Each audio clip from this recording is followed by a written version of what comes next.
Hello, আসসালামু আলাইকুম। আমি এলিজাস ব্লগ থেকে চলে আসলাম নতুন একটা ব্লগ নিয়ে। আশা করি আল্লাহর অশেষ রহমতে আপনারা সবাই অনেক ভালো আছেন, আমরাও ভালো আছি। আমরা গোপালগঞ্জে ঘুরতে গিয়েছিলাম, আর কেন গিয়েছিলাম সেটা আপনাদের বলছি। তার আগে এটা হচ্ছে বিদ্যুৎ অফিস। এখানে আমরা আর কি সকালে নাস্তা করেছি, খাওয়া দাওয়া করেছি, সেগুলোর ভিডিও আর করতে পারিনি। আর এই তো এখানে আপনার বিদ্যুৎ অফিসের এইটাকে সাব স্টেশন বলে। ছোটোবেলায় এরকম পরিবেশে বড় হয়েছি, আর যখন এখানে এসেছি খুবই ভালো লাগে। বাট এখানে কিন্তু সবাইকে ঢুকতে দেওয়া হয় না। আমরা ছোটোবেলায় ওইভাবে ঢুকতে পারতাম না, কারণ এটা খুবই ডেঞ্জারাস একটা জায়গা। তো এই যে সব ঘুরে ঘুরে দেখা হচ্ছিল, বাট এখানে কোনো কিছু কিন্তু টাচ করা যাবে না, কারণ এখানে হাই ভোল্টেজের বিদ্যুৎ থাকে এবং এখান থেকেই কিন্তু গোপালগঞ্জ শহরের সব জায়গায় বিদ্যুৎ দেয়া হয়। তো সেগুলোই আমরা আর কি দেখছিলাম। তো ঘুরে দেখে তারপরে আমরা বঙ্গবন্ধুর বাসায় চলে এসেছি। বঙ্গবন্ধুর বাসা মানে ধানমন্ডি 32 নম্বরে। তো আমার আবরার বাবুকে নিয়ে গিয়েছি।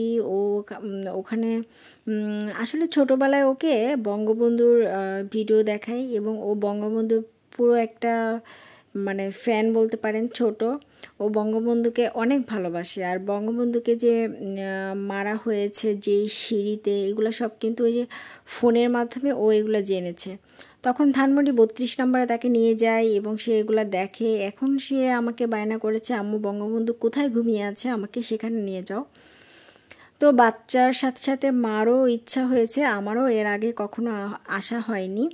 তো আমরা এখানে এসেছি এবং সব কিছু ঘুরে ঘুরে দেখছিলাম। বঙ্গবন্ধুর ছবি, বঙ্গবন্ধুর পরিবারের ছবি। আমার ছেলে তো অনেক খুশি হচ্ছিল, ওকে আমি পাচ্ছিলামই না, ও খুঁজে খুঁজে দেখছিল সব কিছু। তো যাই হোক, তো আজকে আমি ওই দিন আর কি আমার ছোটো মামার বাসায় গিয়ে দুপুরে খাওয়া দাওয়া করে বিকেলে আমরা বঙ্গবন্ধুর বাসায় আসি, এবং আমার ছেলে বঙ্গবন্ধুর জন্য মোনাজাত করে।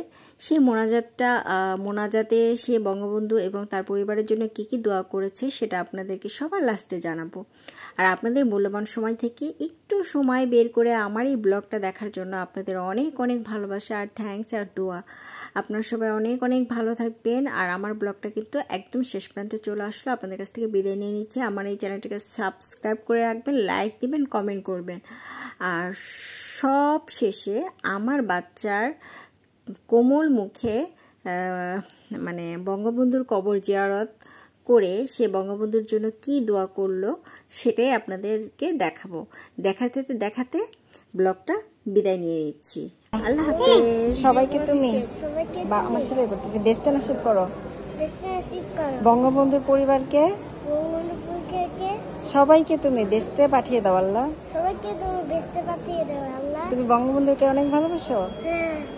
আচ্ছা, এখন আমিন করো, আমিন করো।